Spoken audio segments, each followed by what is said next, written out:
Bismillahirrahmanirrahim. Assalamualaikum warahmatullahi wabarakatuh. Bagaimana kabarnya anak-anak yang soleh dan solehah?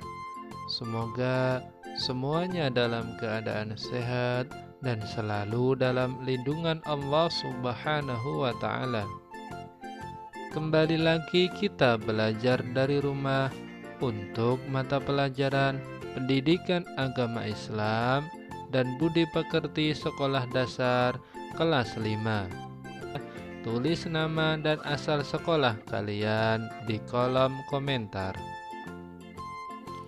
Anak-anakku semuanya, terlebih dahulu mari kita berdoa kepada Allah Subhanahu wa Ta'ala agar dalam belajar diberi kemudahan dan mendapatkan ilmu yang bermanfaat. Amin. Anak-anakku yang soleh dan solehah, pada pertemuan kali ini kita akan belajar tema 5 dengan materi kisah teladan Nabi Muhammad sallallahu alaihi wasallam. Nabi Muhammad sallallahu alaihi wasallam adalah nabi terakhir dari 25 nabi dan rasul, dan tidak ada nabi dan rasul sesudahnya. Nabi Muhammad sallallahu alaihi wasallam lahir di kota Mekah pada hari Senin tanggal 12 Rabiul Awal bertepatan dengan tahun gajah atau tanggal 20 April 571 Masehi.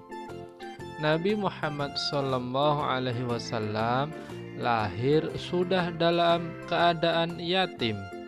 Ayahnya yang bernama Abdullah telah lebih dahulu wafat, sedangkan Nabi Muhammad SAW waktu itu masih dalam kandungan ibunya, kira-kira berusia 2 bulan.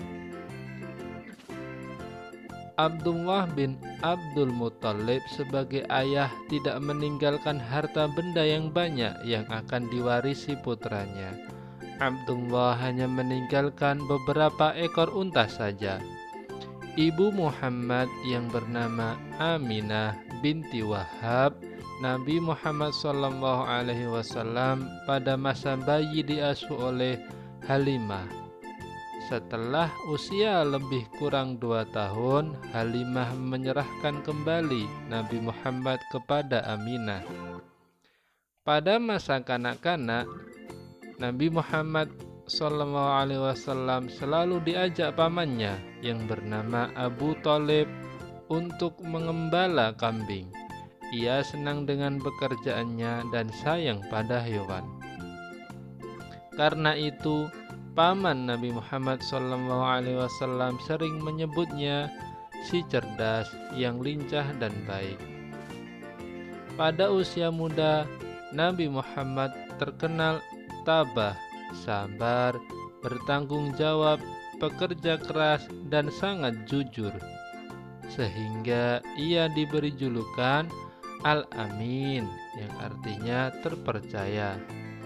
Pekerjaan yang digelutinya saat itu adalah berdagang ke negeri Syam. Ia membawa berbagai jenis dagangan milik saudagar kaya yang bernama Khadijah.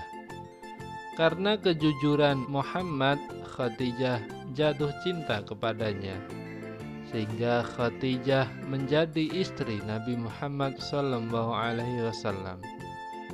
Pada usia 40 tahun, beliau diangkat menjadi Rasul, berdakwah mengajak umat manusia menyembah Allah Subhanahu wa Ta'ala dan meninggalkan kemusyrikan, yaitu penyembahan terhadap berhala.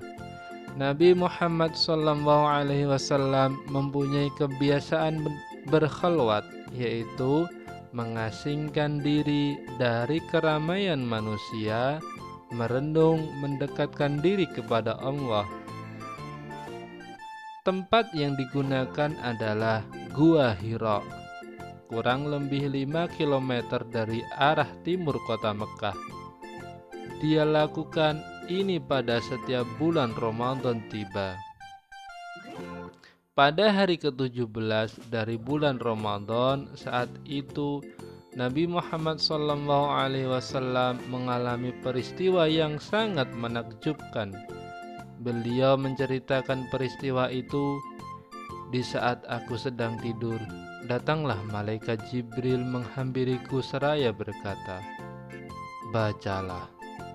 Aku tidak dapat membaca," jawabku. Malaikat lalu memelukku hingga aku merasa bahwa kematian sedang menghampiriku. Ia melepaskan diriku lalu berkata lagi, "Bacalah." Aku tidak dapat membaca, jawabku. Ia kembali memelukku hingga aku merasa kematianku tiba. Kemudian ia melepaskan diriku sambil berkata, "Iqra bismi rabbikal ladzi khalaq, khalaqal insana min 'alaq, iqra wa rabbukal akram, alladzi 'allama bil qalam, 'allamal insana ma lam ya'lam." Aku lalu mengucapkan kata-kata yang dituntunkan malaikat Jibril itu. Hafal seolah-olah tertulis dalam hatiku.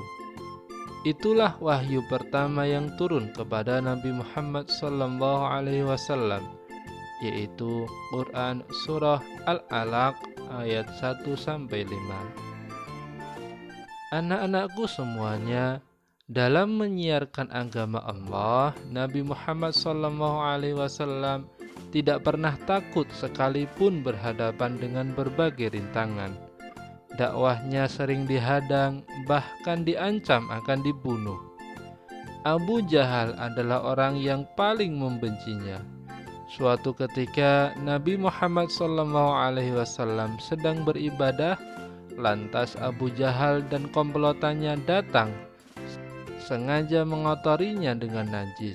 Namun Nabi Muhammad SAW hanya berdoa kepada Allah, "Ya Tuhan, kepada Engkau aku menyerahkan kaum Quraisy." Doa ini dibaca berulang-ulang. Nabi Muhammad SAW selain terkenal jujur dan pemaaf, juga peduli dan mencintai anak yatim. Nabi pernah bersabda, "Barang siapa yang merawat dan mengasuh anak yatim dengan sebaik-baiknya, kelak mereka akan masuk surga dan tempatnya berdekatan dengan Nabi." Hal ini diisyaratkan Nabi dengan jari telunjuk, dengan jari tengahnya yang berdekatan dan tidak terhalang apapun.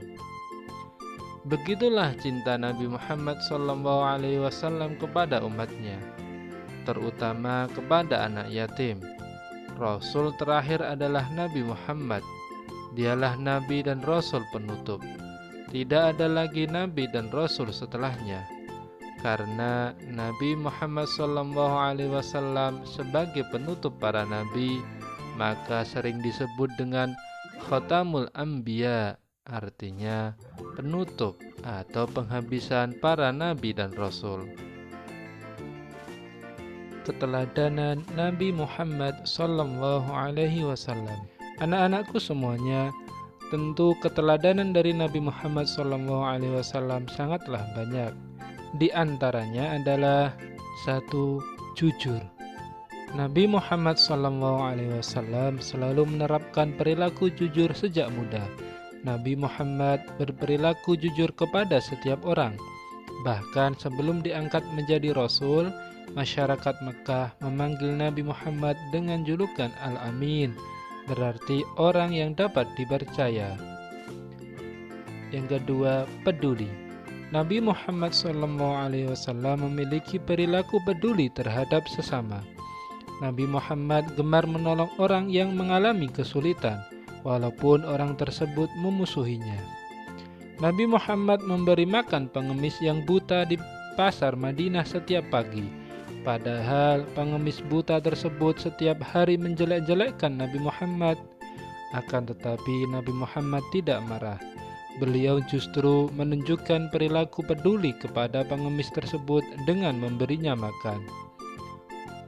Anak-anakku semuanya, kita telah belajar kisah Nabi Muhammad SAW. Saatnya kita mengerjakan tugas.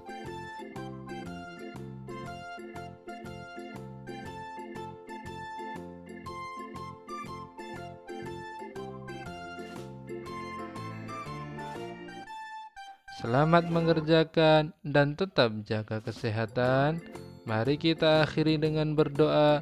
Subhanakallahumma wa bihamdika asyhadu an la ilaha illa anta astaghfiruka wa atubu ilaik. Wassalamualaikum warahmatullahi wabarakatuh. Alhamdulillahi rabbil alamin.